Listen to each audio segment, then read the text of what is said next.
Manuel Delija bħal sħabu fil-fera estremista nazzjonalista it-tanta jżid l-spekulazzjonijiet dwar iż-żjarat li allegatament kien jagħmel fil-Gżira Awċija il-mafjuż Totorina f'xi żmien fl-aħħar ta' tmeninijiet u l-bidu tad-disajnijiet. F'opinjoni fis-Sunday Times l-ex Chief of Staff tal-Ministru Austin Gatt ipprova jagħmel storja mir-reazzjoni tal-Ministru Anton Refalo għal mistoqsijiet bla avviż minn ġurnalist Taljan dwar ir-residenza tiegħu. Iżda evita li jsemmi l-perjodu in kwestjoni fejn jingħat lil mafjuż kien jidħol bla problemi f'pajjiżna kien waqt li fil-gvern kien hemm il-Partit Nazzjonalista u li l-idolu tiegħu kien Segretarju Ġenerali tal-istess partit.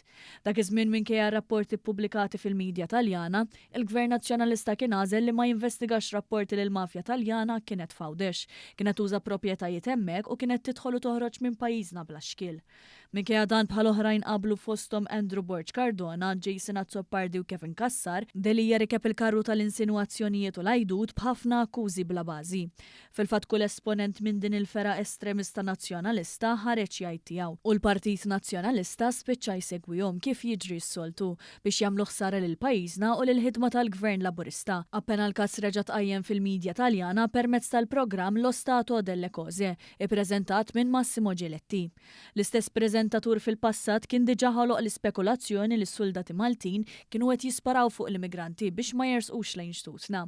Iżda malajr spiċċa jibla kliemu u jitlob skuża lil pajjiżna għall akkużi bla bażi tiegħu.